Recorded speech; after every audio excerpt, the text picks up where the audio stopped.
పితా పుత్ర పవిత్రాత్మ నామమున ఆమెన్. క్రీస్తునాథుని యందు మిక్కిలి ప్రియ సహోదరి సహోదరులారా, ఈ వాక్య పరిచర్యకి మిమ్మందరినీ ప్రేమతో ఆహ్వానిస్తున్నాను. రాజుల 2వ గ్రంథము 5వ అధ్యాయము 1వ వచనము నుండి 3వ వచనము వరకు మరియు 14వ వచనము. సిరియా రాజు సర్వసైన్యాధిపతి నామాను. ఈ నామాను ద్వారా ప్రభు సిరియా దేశమునకు విజయమును ప్రసాదించను. కనుక రాజునకు అతడనిన మిక్కిలి గౌరవము. నామాను మహాశూరుడు, కానీ కుష్ఠరోగి. ఒకమారు సిరియనులు ఇశ్రాయేలు దేశం మీద దాడి చేసి వారి బాలికను ఒకతను చెరగొనిరి. ఆ పిల్ల నామాను భార్యకు దాసి అయ్యను. ఆమె ఒకనాడు యజమానురాలితో, మన యజమానుడు సమరియా యందలి ప్రవక్త యొద్దకు వెళ్ళిన ఎంత బాగుండును, ఆ దైవభక్తుడు మన దొర వ్యాధిని నయము చేయును కదా అని పలికెను. నామాను ఆ మాటలాలించి యోర్దాను నదికి వెళ్ళెను. ప్రవక్త ఆదేశించినట్లుగా నదిలో 7 సార్లు మునిగి స్నానము చేసెను. వెంటనే అతని శరీరము శుద్ధి పొంది చిన్న బిడ్డ దేహము వలె అయ్యను.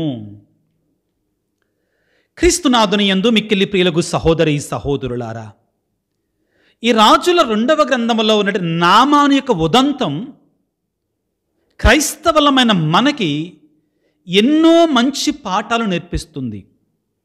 ఎన్నో ఆధ్యాత్మిక సందేశాలు మనకు అనుగ్రహిస్తుంది. ప్రియులారా, నామాను యొక్క స్వస్థత, నామాను ప్రవర్తించిన విధానం మనందరికీ కూడా గొప్ప సుమాతృక కావాలి.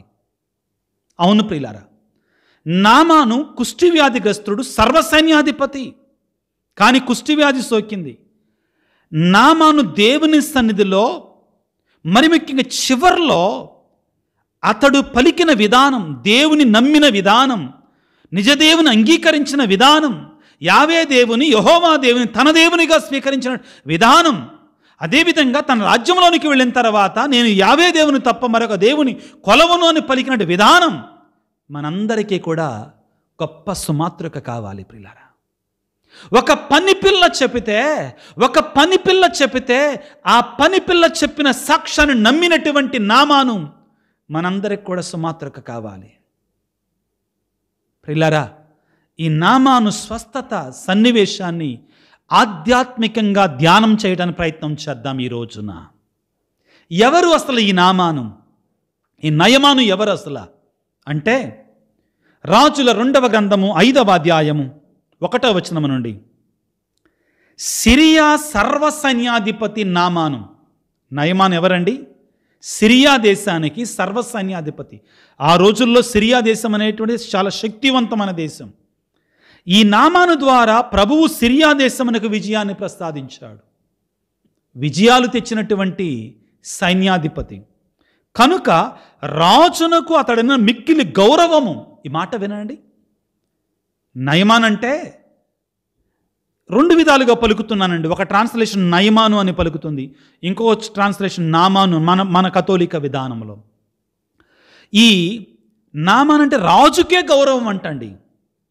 చూడండి, సహజంగా it should be the other way round. రాజుకే గౌరవం అంటండి నామాన్ అంటే. అతడు రాయబడిన వాక్యం ఏంటంటే, 2వ రాజుల గ్రంథం 5వ అధ్యాయం 1వ వచనంలో, నామాను మహాశూరుడు. నామాను మహాశూరుడు, కానీ అతనికి ఒక సమస్య వచ్చి పడింది. కానీ అతడు కుష్ఠరోగముతో బాధపడుతున్నాడు.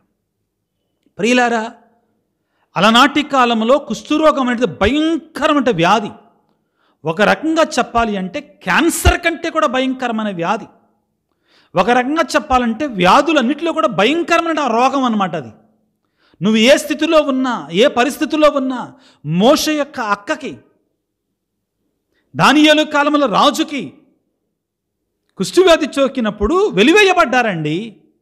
భయంకరమైన వ్యాధి. ప్రియులకు దేవుని బిడ్డలారా, ఈ సర్వసైన్యాధిపతి, ఈ శూరుడు విజయాన్ని కొని వచ్చినట్టు ఇతను ఈ వ్యాధి చేత పీడించబడుతున్నాడు. ఆ విషయం ఎవరికి తెలిసింది? ఒక పని పిల్లకు తెలిసింది. ప్రియులారా, ఇంట్లో పని వాళ్ళకి అన్నీ తెలిసిపోతాయండి మన గురించి, మన స్థితి ఏంటి, మన పరిస్థితి ఏంటి. అయితే ఈ పని పిల్ల ఎక్కడి నుంచి వచ్చింది? యూదా దేశం నుంచి వచ్చింది సిరియాకి. ఆ పని పిల్లని బానిస పిల్లగా ఇదిగో ఈ సిరియా సర్వ సైన్యాధిపతి అయిన నయమాను యొక్క భార్య దగ్గర బానిస పిల్లగా పనిచేస్తాను. ప్రియులారా, నేనెప్పుడూ కూడా ఈ పని పిల్ల చేసినట్టు సాక్ష్యాన్ని ముచ్చట పడతానండి. ఆ పని పిల్ల ఎంత బలంగా, ఎంత దృఢంగా విశ్వసించకపోతే తాను నమ్మినటువంటి దేవుని మీద, తాను నమ్మిన దేవుని యొక్క ప్రవక్త మీద ఎంత విశ్వాసం ఉంటే, ఒక పని పిల్ల చెప్పినట్టు మాటని ఒక సర్వసైన్యాధిపతి పాటించాడండి, నమ్మాడండి, విశ్వసించాడండి. ఎంత విశ్వాసం ఉండాలి ఆ పిల్లలో, ఎంత సాక్షిభూతమైన జీవితాన్ని జీవించాలి ఆ అమ్మాయి. ఆ అమ్మాయి యొక్క జీవిత విధానంలో దెర్ ఈజ్ సంథింగ్ స్పెషల్. కాబట్టి మొదటిగా యజమానురాలు నమ్మింది, యజమానురాలు యజమానుడికి చెప్పింది. నామాను యొక్క భార్య నమ్మింది పనిపిల్ల చెప్పిన మాట. తర్వాత తన భర్తను కూడా ఒప్పించింది ఈ చిన్న పనిపిల్ల చెప్పిన మాట. చాలాసార్లు తీసేస్తాం. తప్పనిసరిగా ప్రియులారా, ఈ నయమాన్ అనేటువంటి సర్వసైన్యాధిపతి ఆ సిరియా దేశంలో ఉన్నటువంటి అందరు డాక్టర్ల దగ్గరికి వెళ్ళి ఉండొచ్చు. ఎందుకంటే రాజు అతని గౌరవభావంతో చూశాడు. రాజుకి ఈ సర్వసైన్యాధిపతి చాలా ముఖ్యుడు. ఎందుకంటే యుద్ధాల్లో విజయాన్ని తెచ్చిపెడుతున్నాడు. చాలా ఇంపార్టెంట్ పర్సన్. అతను లేకపోతే కష్టం. ప్రియులారా, వాక్యాన్ని చదువుకుంటే రాజుల 2వ గ్రంథము 5వ అధ్యాయం 2వ వచనము. ఒక మారు సిరియనులు ఇశ్రాయేలు దేశం మీద దాడి చేసి వారి బాలికను ఒకతను చెరగొనరి. ఆ పిల్ల నామాను భార్యకు దాసి అయ్యను. ఆ అమ్మాయికి తెలిసిపోయింది, అక్కడ పనిచేస్తూ ఉంది కదండి, మా యజమానుడు కుష్ఠరోగంతో పీడించబడుతున్నాడు, బాధపడుతున్నాడు అని తెలిసిపోయింది. ఆమె ఒకనాడు యజమానురాలితో, మన యజమానుడు సిరియా యందలి ప్రవక్త యొద్దకు వెళ్ళిన ఎంత బాగుండును, ఆ దైవభక్తుడు మన దొర వ్యాధిని నయము చేయును కదా. ఆ అమ్మాయి వెళితే నయమైద్దేమో, ఒకవేళ ట్రై చేయొచ్చుగా, ప్రయత్నం చేయొచ్చుగా, తగ్గితే తగ్గొచ్చు, తగ్గపోవచ్చు అనలా. ఆ అమ్మాయి విశ్వాసం ఎంత గొప్పదంటే ప్రియులారా, వినండి ఏమంటుంది. మన యజమానుడి సిరియా యందలి ప్రవక్త యొద్దకు వెళ్ళిన ఎంత బాగుండును, ఆ దైవభక్తుడు మన దొర వ్యాధిని నయము చేస్తాడో. ఆ అమ్మాయి విశ్వాసం, ఆ చిన్న బిడ్డ యొక్క విశ్వాసం, ఆ పని పిల్ల యొక్క విశ్వాసం, సాక్ష్యం. క్రైస్తవుల యొక్క సాక్ష్యం ఈ విధంగా ఉండాలి, ఇంత దృఢంగా ఉండాలి. అసలు మనందరం ప్రశ్నించుకోవాల్సింది ఏంటంటే, ఆ యజమానురాలు ఆ పనిపిల్ల మాట ఎట్ట నమ్మిందండి అంటే, ఆ అమ్మాయి జీవించిన జీవిత సాక్షిభూతమైన జీవితం అలాగుందన్నమాట. ఒక యజమానురాలు సర్వసైన్యాధిపతి యొక్క భార్య ఒక పనిపిల్ల చెప్పిన మాటను నమ్మింది అంటే, భర్తను కూడా వెళ్ళమన్నది అంటే, ఆ అమ్మాయి యొక్క జీవితం ఎంత సాక్షిభూతంగా ఉండాలి. తన దేవుని అక్కడ ఆరాధించుతూ ఉండాలి ఆ తల్లి, ఆ చిన్నారి బిడ్డ. వెంటనే 4వ వచనంలో పిల్లారా, రాజుల 2వ గ్రంథము 5వ అధ్యాయం 4వ వచనంలో, నామాను రాజు వద్దకు వెళ్ళి ఇజ్రాయెలు దేశం నుండి వచ్చిన పనిపిల్ల ఇట్లు పలికినదాన్ని విన్నవించను. రాజు అతనితో, నీవు ఇజ్రాయెలు దేశమునకు రాజు వద్దకు వెళ్ళుము, నేను అతని కమ్మ రాసిస్తాను. ఇక్కడ మీరు ఒక్క నిమిషం ధ్యానం చేయండి. ఇతను వెళ్ళారు, రాజు దగ్గర కమ్మ తీసుకున్నాడు. వెళుతూ ఏం చేశాడంటే, ఈ నామానులో ఉన్న గొప్పతనం నమ్మాడండి. పనిపిల్ల చెప్పిన మాటను విశ్వసించాడండి. అన్యుడైనా కానీ విశ్వసించాడు. మేబీ తన యొక్క శారీరక బాధ వలన కావచ్చు, బట్ దెర్ వాజ్ ఫెయిత్. నమ్మి నామాను చేసిన పనేంటో వినండి. నామాను ఇశ్రాయేలు దేశానికి వెళ్ళకముందే, ప్రవక్తని కలవకముందే, ఇశ్రాయేలు రాజును కలవకముందే, స్వస్థత జరగకముందే దేవునికి అతను ఏమి కానుక ఇవ్వాలో నిర్ణయించుకున్నాడు. దేవునికి అందరూ కృతజ్ఞతలు తెలియజేయాలని నిర్ణయించుకున్నాడు. He has already decided to give thanks to God, to give thanks giving to God. ముందుగా నిర్ణయించేసుకున్నాడండి. చూడండి, కనుక నామాను 30,000 వెండి నాణెములు, 6,000 బంగారు కాసులు, 10 జతల బట్టలు కానుకగా తీసుకొని పోయాడు. అంటే నామానులో ముందుగానే అతను అనుకున్నాడు, నమ్మాడు, విశ్వసించాడు, నాకు స్వస్థత వచ్చేస్తుంది. అక్కడ ఎలా నమ్మాడు, ఎలా సాధ్యమైంది? పనిపిల్ల చెప్పిన సాక్ష్యం, పనిపిల్ల చెప్పిన సాక్ష్యం. కాబట్టి నేను వెళుతున్నాను, నాకు స్వస్థత వచ్చేస్తుంది, కాబట్టి నేను అక్కడ కానుకలు ఇచ్చేస్తాను, కృతజ్ఞత చూపిస్తాను. ఆధునిక ప్రపంచంలో దెర్ ఈస్ మోడర్న్ టీచింగ్ అండి. చాలా పుస్తకాలు ఉన్నాయి దీని మీద. ఏంటి, నువ్వేదన్నా కానీ సాధించాలి అంటే నువ్వు ముందుగానే ఇమాజిన్ చేసుకోవాలంటండి, ఊహించుకోవాలంటండి. ఐ హ్యావ్ ఆల్రెడీ అచీవ్డ్ అని ఊహించుకోవాలంటండి. ద కీ అనే పుస్తకం ఒకటి ఉందండి. దానిలో ప్రపంచంలో Albert Einstein, Thomas Alva Edison, లేకపోతే నెల్సన్ మండేలా, ఇట్లాంటి మహాత్మా గాంధీ, అంబేద్కర్, ఇట్లాంటి గొప్ప గొప్ప వ్యక్తులు వాళ్ళల్లో ఉన్నటువంటి సుగుణాలని ఒక 5-6 ఒక 10 పాయింట్లు ఇచ్చారండి. వాటిల్లో ఒకటేంటంటే, నువ్వేదన్నా సాధించాలి అంటే అది జరగక ముందే నీ ప్రయత్నాన్ని ప్రారంభించినప్పుడే, నీ బలమైన దృఢమైన ప్రయత్నాన్ని ప్రారంభించినప్పుడు నువ్వు ఊహించుకోవాలంటే ఏంటి, అది జరిగిపోయింది, నేను నెరవేర్చాను, నేను సాధించాను అని ఊహించుకోవాలంటండి. ఇక్కడ నయమాన్ అదే చేస్తున్నాడండి. ఏంటి దాని అర్థం? మనకేమి నేర్పిస్తుంది? దేవుడి దగ్గరికి వెళ్ళి half hearted faith will not work. గుడి గుడి విశ్వాసం పనిచేయదు. నయమాన్ నమ్మాడు, నమ్మి తాను దేవునికి, ప్రవక్తకి, లేకపోతే అక్కడ స్వస్థత ఎవరైతే ఇస్తారో ఇజ్రాయెల్ దేశంలో వాళ్ళకి కానుకలు ఇవ్వడానికి కూడా ఎంటబెట్టుకొని వెళ్ళిపోయాడు. He has already decided that he is going to be healed. ఆ నమ్మకం నీకు నాకు ఉందా? ఆ విశ్వాసం నీకు నాకు ఉందా? ఆ దేవుని మీద నమ్మకం మనకుందా? ఆత్మ పరిశీలన చేసుకుందాం. చాలా ముఖ్యమైనటువంటిది. ఇక్కడ మనకి నామాను, సిరియా రాజు, నామాను భార్య, బానిస పిల్ల ఇంతవరకు అయిపోయారు. ఇప్పుడు ఇంకొక వ్యక్తి వస్తున్నాడండి. ఎవరంటే ఇశ్రాయేలు దేశపు రాజు. సిరియా దేశపు రాజు కాదండి. ఉత్తరం ఇచ్చాడు, వస్తున్నాడు. ఈ ఉత్తరాన్ని, రాజు యొక్క ఉత్తరం తీసుకొచ్చి సిరియా దేశపు రాజు చేతుల్లో పెట్టాడు. ఎవరు? నామాను. ఈ సిరియా దేశపు రాజు ఏం చేస్తున్నాడు? ఇశ్రాయేలు దేశపు రాజు అండి. ఇశ్రాయేలు దేశపు రాజు చేతుల్లో పెట్టాడు. నామాను సిరియా దేశపు రాజు యొక్క ఉత్తరాన్ని తీసుకుని వచ్చి ఇశ్రాయేలు దేశపు రాజు చేతుల్లో పెట్టాడు. ఇప్పుడు ఇశ్రాయేలు దేశపు రాజు ఏం చేస్తున్నాడు? బట్టలు దించుకుంటున్నాడు. నేనే అన్యాయం చేసేది, కుష్ఠవ్యాధిని నేను అంజేట, నేనేమో దేవుణ్ణా ఏంటి, నా వల్ల ఎలాగ అయింది, ఎందుకు ఇలా పంపించాడు? సిరియా దేశపు రాజు ఖచ్చితంగా మా మీద యుద్ధం పెట్టుకోవడానికి పన్నాగం పన్నాడు అని భయపడిపోతున్నాడు. బాధాకరమైన విషయం ఏంటంటే ప్రియులారా, ఒక బానిస పిల్లకు తెలుసు నిజదేవుడు ఎవరో.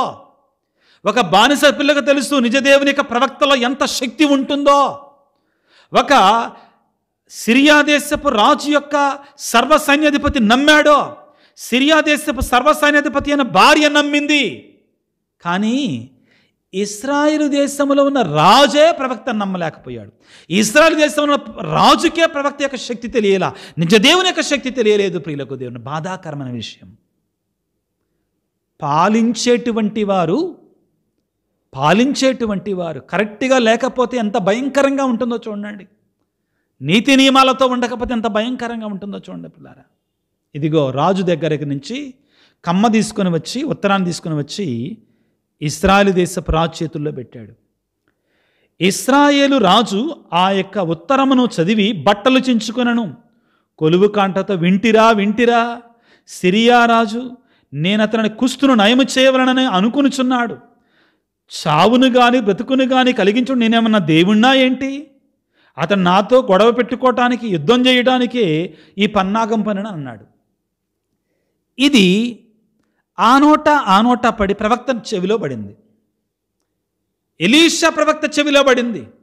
వెంటనే కబురు పెట్టాడు, పిచ్చోడా పంపించి నా దగ్గరికి, నీలో విశ్వాసం లేదు, ఆ సర్వసైన్యాధిపతిని నా దగ్గరికి పంపించో. రాజు దగ్గరికి వచ్చినటువంటి సిరియా సర్వసైన్యాధిపతి ఇప్పుడు ప్రవక్త దగ్గరికి వెళ్తున్నాడు. ఎక్కడికి వెళ్ళాడు? సిరియా ఈ యొక్క సమరియాలో ఉంటున్నాడు ప్రవక్త, సమరియాలో ఉంటున్నాడు. ఈ రాజు వచ్చి, ఈ సర్వసైన్యాధిపతి వచ్చి, నయమాను వచ్చి, ఆ ప్రవక్త ఎక్కడున్నాడండి? ఆ ఎడారిలో, ఆ సమరియా ఎడారిలో ఉన్నాడు, చిన్న గుడారం వేసుకొని. గుడారం నుంచి బయటికి కూడా రాలా. చెప్పాడు, ఆ సర్వసైన్యాధిపతి వచ్చాడు, అతను వెళ్ళి యోర్దాను నదిలో 7 సార్లు మునగమని చెప్పు, రోగం బాద్దని చెప్పు, దేవుడి పేరిట, యావే పేరిట అన్నాడు. ఒక్కసారిగా పౌరుషం తన్నుకొచ్చింది. ఎవరికి? ప్రియులారా, సర్వసైన్యాధిపతికి.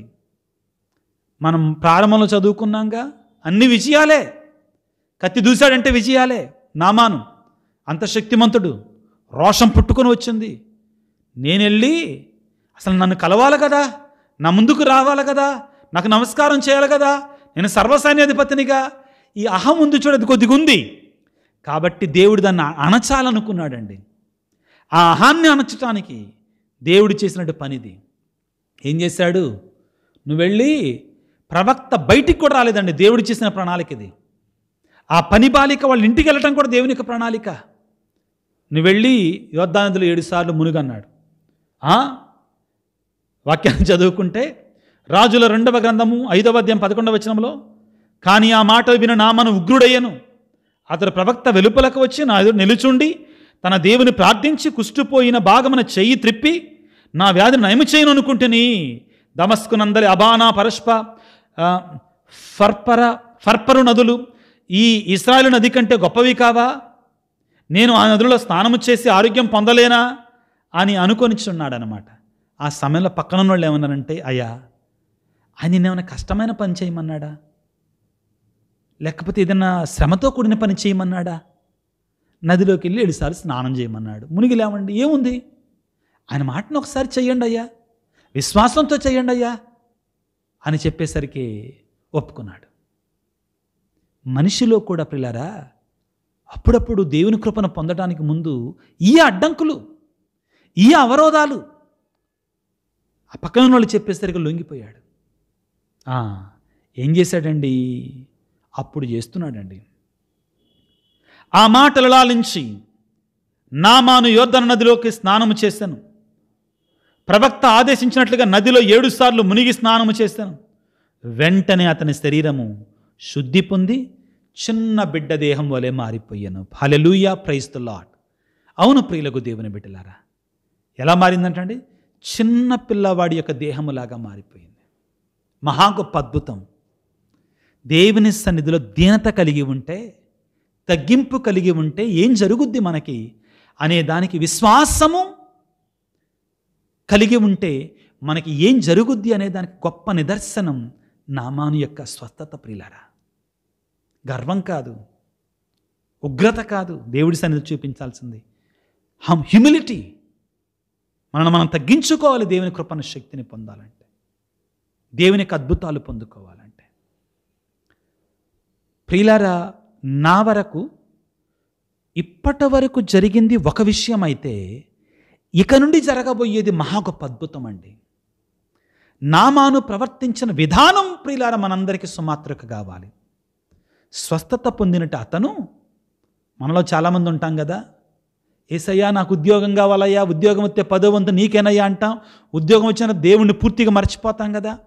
అయ్యా మా పంటను బాగా పండించయ్యా, 1వ వంతు మీకే ఇస్తానయ్యా అంటాం కదా. పంట బాగా పండిన తర్వాత తూచి అంటాం కదా. అలా చెయ్యలా.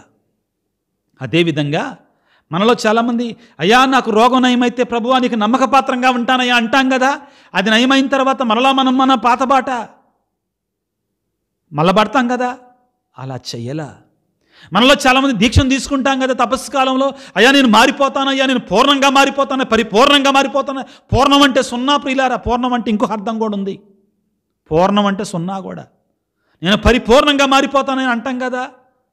ఎప్పుడు ఈస్టర్ రోజు దాకా కూడా ఆగం కదా. వెంటనే దేవుని మర్చిపోయి దేవుని కృపను మర్చిపోతాం కదా, దేవుడి మేలును మర్చిపోతాం. అలా చేయలేదండి నామాను. ఏం చేస్తున్నాడు వినండి. అంతట నామాను తన పరిజనముతో ఎలీషా చెంతకు వచ్చాయా, ఈ భూమి మీద ఇశ్రాయేలు దేవుడు తప్ప మరొక దేవుడు లేడని నాకు ఇప్పుడు స్పష్టమైనది. ఎంత గొప్ప మాట, ఎంత గొప్ప మాట ప్రియులారా. స్వస్థత రాగానే మీ దేవుడు బాగానే చేశాడయ్యా గొప్ప అద్భుతాన్ని, థ్యాంక్ యూ వెరీ మచ్ అని వెళ్ళలా. నమ్మాడు, విశ్వసించాడు. అయ్యా ఈ భూమి మీద ఇశ్రాయేలు దేవుడు తప్ప మరొక దేవుడు లేడని నాకు ఇప్పుడు స్పష్టమగుచున్నది. నేను నీకు ఒక కానుకను సమర్పించగోరేదను, దయచేసి చిత్తగింపుము అనగానే ఎలీషా అన్నాడు, నేను కొలుచు సజీవుడైన యావే దేవుని తోడు, నీ కానుకలేవియో నాకు అక్కర్లేదు. ప్రియులారా, ఇక్కడ మనం గమనించాల్సింది ఏంటంటే, యావే దేవుని తోడు ఒట్టు పెట్టుకున్నాడా?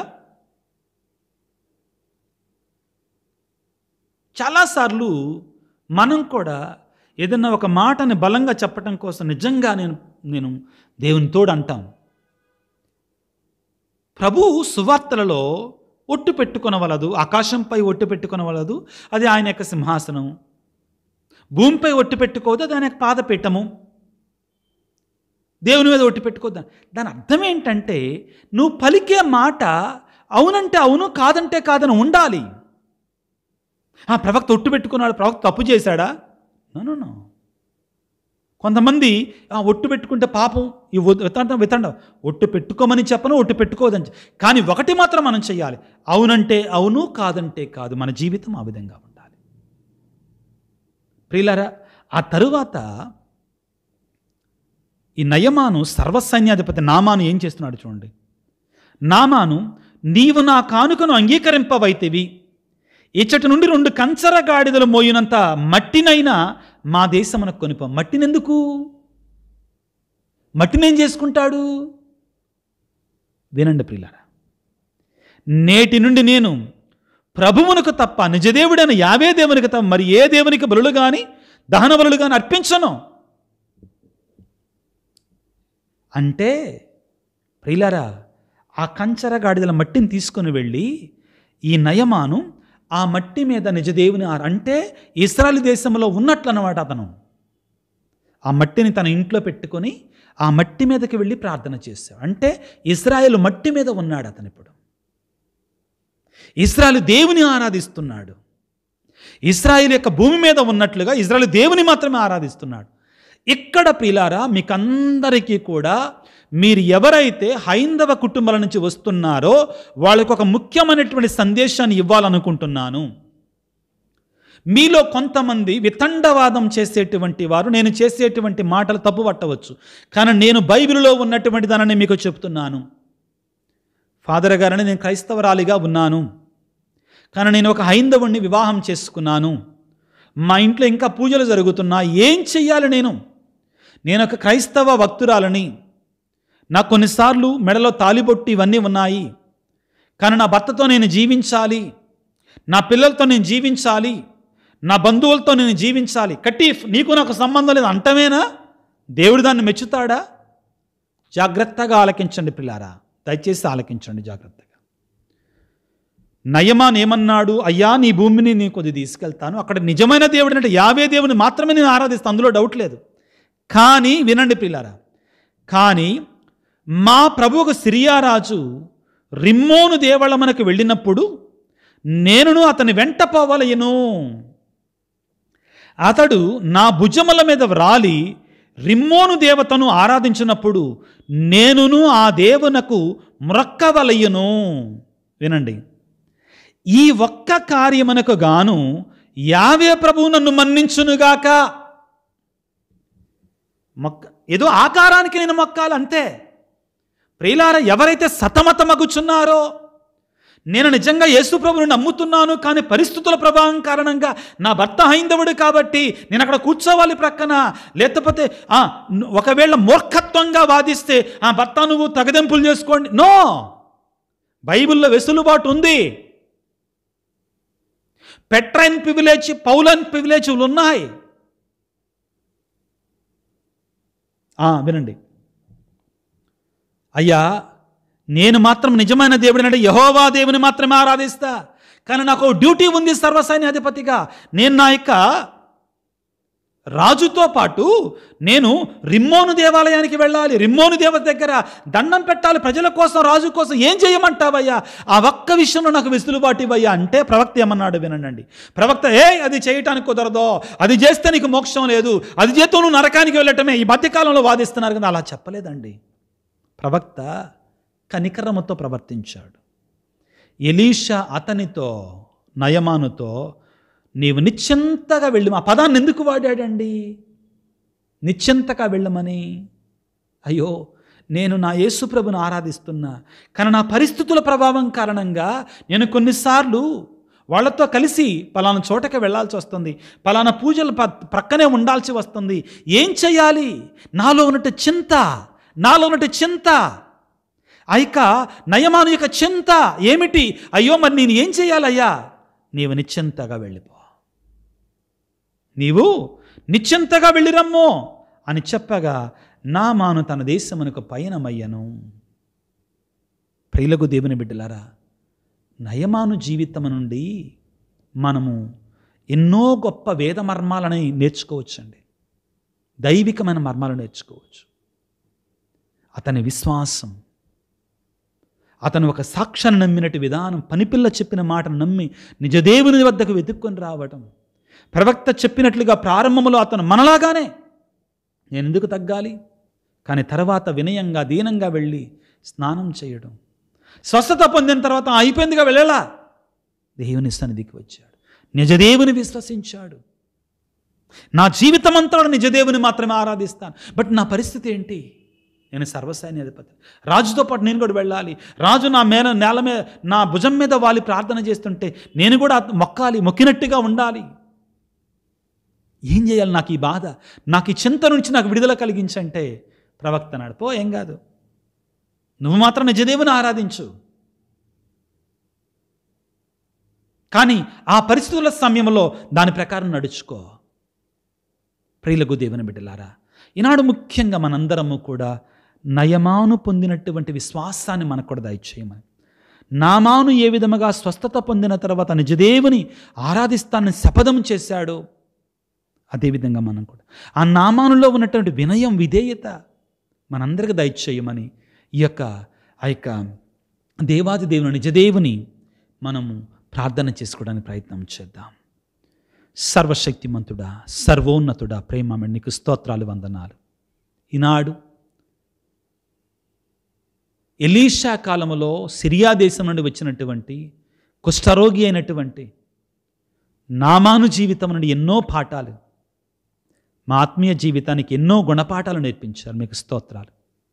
మేమందరం కూడా ప్రభువా, మా జీవితాలలో, విశ్వాస జీవితంలో మా విశ్వాసాన్ని బలపరచుకొని నామాను ఏ విధముగా దీనతతో, వినయముతో నీ సన్నిధికి వచ్చాడో, నామాను ఏ విధముగా విశ్వాసముతో నీ సన్నిధికి వచ్చాడో, నామాను ఏ విధంగా స్వస్థత పొందుకున్నాడో అదేవిధంగా మేము కూడా ప్రభువా స్వస్థత పొందుకునేలాగా దీవించండి.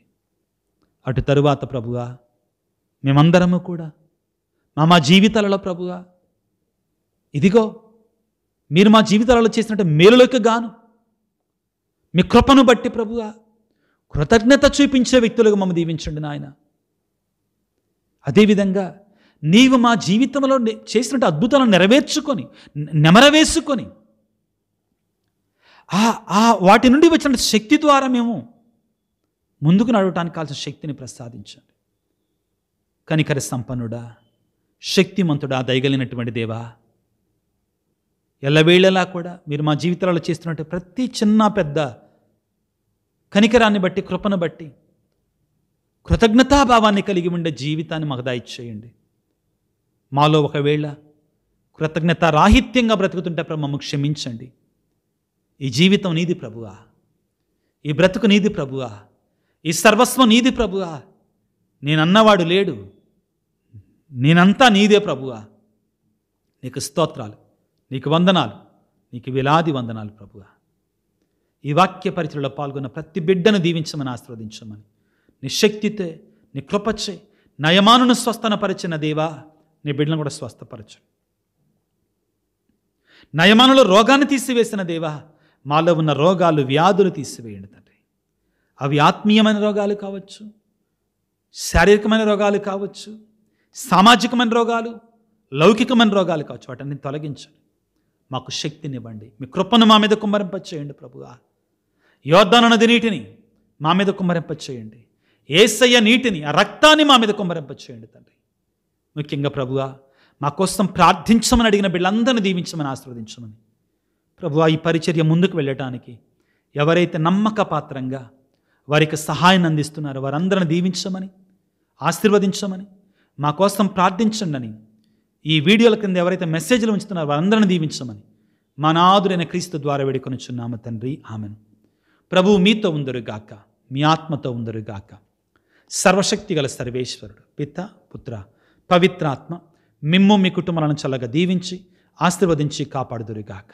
God bless you. దేవుడు మిమ్ము దీవించుగాక. ఆమెన్.